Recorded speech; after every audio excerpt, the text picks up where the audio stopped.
Hello दोस्तों, कैसे हैं आप सब। स्वागत है आपका एक बार फिर से। जैसे ही न्यूज़पेपर में आया कि आपकी ट्रेनिंग 2-3 फेज़ में होगी, बहुत सारे लोग क्वेश्चन पूछ रहे हैं कि सर क्या वाकई में ही हमारी ट्रेनिंग 2-3 फेज़ में होगी।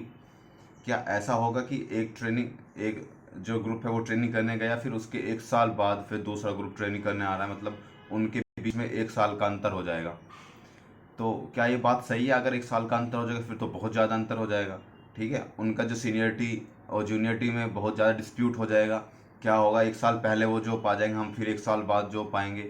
ऐसा मतलब बहुत ज़्यादा क्रिटिकल हो जाएगा फिर तो ये। तो मैं जो बच्चे पूछ रहे कि सर इस पर अपनी राय दीजिए, तो मैं ये बताना चाहता हूँ कि मेरे हिसाब से देखो, जैसी ट्रेनिंग का जो शेड्यूल होता है वो होता है कि ट्रेनिंग सेंटर खाली होने के ऊपर बात होती है कि आपके ट्रेनिंग सेंटर खाली हैं या नहीं हैं। कितने ट्रेनिंग सेंटर खाली हैं? देखो, ट्रेनिंग सेंटर की कैपेसिटी होती है कि आप केवल इतने मैक्सिमम इतने लोगों को वहाँ ट्रेनिंग करवा सकते हैं। और ट्रेनिंग सेंटर कभी खाली नहीं होते, मतलब वहाँ ट्रेनिंग होती रहती है। जैसे प्रमोशन वाले लोग ट्रेनिंग करते रहते हैं, जैसे कांस्टेबल से हेड बनते हैं, जो हेड कांस्टेबल से दरोगा बनते हैं, दरोगा से इंस्पेक्टर बनते हैं, तो उनकी ट्रेनिंग होती रहती है। वहाँ कंटिन्यू ट्रेनिंग सेंटर पे चलती रहती है, ट्रेनिंग किसी ना किसी चीज़ की ट्रेनिंग चलती रहती है। ठीक है, कोई मृतक आश्रित में कुछ बच्चे हैं, उनकी ट्रेनिंग चलती रहती है।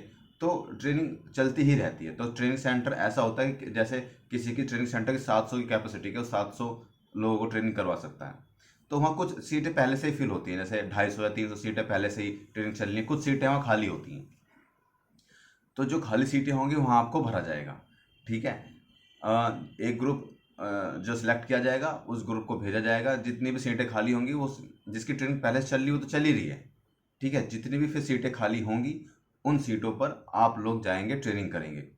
अब जो लोग बचे हैं, मैं तो आशा करता हूँ कि सभी लोग, गवर्नमेंट इस चीज़ को प्रेफर करेगी कि सभी लोगों की एक साथ ट्रेनिंग हो जाए। गवर्नमेंट ये चीज़ प्रीफर करेगी 100%। ठीक है, उसके लिए जितने भी ट्रेनिंग सेंटर खाली होंगे, जितनी भी सीट खाली होंगी, सबको एडजस्ट किया जाएगा।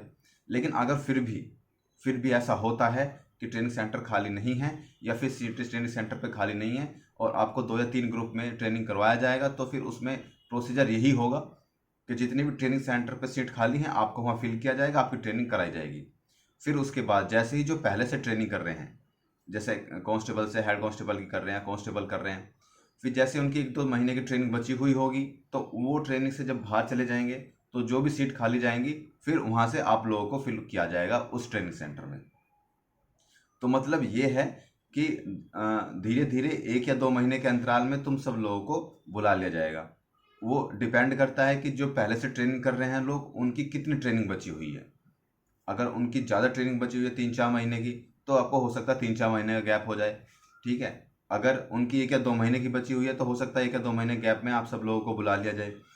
तो यही इसका शेड्यूल होता है। अगर आप ये सोच रहे हैं कि पहले एक बैच को बुलाया जाएगा, फिर उसके बाद 1 साल बाद दूसरे बैच को बुलाया जाएगा, इसका मतलब कि हम लोगों में 1 साल का अंतर आ जाएगा। बहुत ज़्यादा अंतर होता है, सीनियरिटी जूनियरिटी में बहुत फ़र्क पड़ता है इस चीज़ का।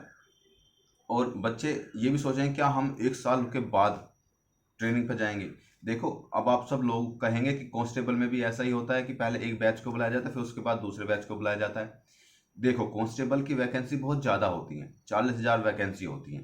ठीक है, तो उनको इस तरह से बुलाना समझ में आता है कि पहले इतने बच्चों को बुला लिया, सारी सीट फिल कर दी गई, फिर सीट खाली नहीं है, फिर जब वो जाएंगे फिर दोबारा दूसरा बैच आएगा। वो कांस्टेबल की बहुत ज़्यादा वैकेंसी होती है, इसलिए उनको ऐसे बुलाया जाता है। लेकिन जो एसआई है, एसआई की वैकेंसी इतनी ज़्यादा नहीं है कि 50-60 हज़ार हैं, 40-50 हज़ार हैं कि आपकी सीट खाली नहीं होगी। तो अब सब आप लोग समझ गए कि कितना हमारा कितना गैप हो सकता है बीच में, एक बैच से दूसरे बैच के बीच में कितना गैप हो सकता है। वो उतना ही गैप होगा जितना कि पहले जो लोग ट्रेनिंग कर रहे हैं उनकी ट्रेनिंग बची हुई है। अगर उनकी ट्रेनिंग 2 महीने की बची तो 2 महीने बाद हमारा दूसरा बैच एसआई का वहाँ चला जाएगा। सीट खाली होने के ऊपर बात है, जैसे ही सीट खाली होंगी तुरंत दूसरा बैच वहाँ चला जाएगा। ये सारी चीज़ें होती हैं। ठीक है, तो इस बात से मत घबराओ कि 1 साल का गैप हो जाएगा। ठीक है, या फिर हम 1 साल तक घर पे बैठे रहेंगे क्या, हम इतने क्या करेंगे फिर 1 साल तक। तो ये चीज़ मत सोचो। जो भी सीट खाली होती चली जाएंगी ट्रेनिंग सेंटर की, उस सीट पे आप भरते चले जाओगे, और जो ज़्यादा गैप नहीं होगा मेरे हिसाब से। तो जैसे ट्रेनिंग चलती रहती है, मैक्सिमम मैक्सिमम मैं बता रहा हूँ 3 से 4 महीने का गैप तुम लोगों का होगा, ज़्यादा गैप नहीं होगा। बिल्कुल ये क्लियर कट नहीं है कि 1 साल के बाद ही तुम दूसरा बैच बुलाओगे। ये क्लियर कट नहीं है, ठीक है। तो 2-3 महीने के अंतराल में आप सब लोग दूसरे बैच में ट्रेनिंग कर लेगा, ज़्यादा घबराने की जरूरत नहीं है। 2-3 महीने कोई ज़्यादा बड़ा अंतर नहीं होता है। 2-3 महीने के अंतराल में आप सब लोगों की ट्रेनिंग हो जाएगी, ठीक है। तो यही मैं बताना था, क्योंकि इतने सारे क्वेश्चंस आ चुके थे कि सर ये होगा वो होगा, 1 साल तक तो बहुत ज़्यादा टाइम हो जाएगा, 1 साल तक हम क्या करेंगे, 1 साल पहले पहला बैच चल जाएगा, 1 साल बाद दूसरा बैच आ जाएगा। ऐसा कुछ नहीं होगा, ठीक है। ये मेरी ओपिनियन है। देखो अब गवर्नमेंट क्या करती है क्या नहीं, वो गवर्नमेंट के ऊपर बात है, लेकिन होगा यही, क्योंकि गवर्नमेंट को भी पता है कि 1 साल का अगर तुमने गैप कर दिया तो बहुत ज़्यादा गैप हो जाएगा। 1 साल का गैप कम नहीं होता है, ये बात गवर्नमेंट को भी पता है, ठीक है। ट्रेनिंग कराने वालों को भी पता है, ट्रेनिंग करने वालों को भी पता है। तो मेरे हिसाब से तो यही इसका एक सॉल्यूशन होगा, अगर सीट खाली नहीं है। और अगर सीट खाली हैं ट्रेनिंग सेंटर पे, इतनी जितनी तुम्हारी वैकेंसी हैं उतनी सीटें खाली हैं, तो फिर तुम्हें उतनी सीटों पे वो ट्रेनिंग करवा दिया जाएगा, कोई ज़्यादा बड़ी बात नहीं है। अब देखते हैं कि ट्रेनिंग सेंटर पे जब तुम्हारी ट्रेनिंग स्टार्ट होगी उस टाइम पे कितनी ट्रेनिंग सेंटर पे सीटें खाली हैं, उसी हिसाब से तुम्हारी ट्रेनिंग की जाएगी, ठीक है। बात समझ में आ गई।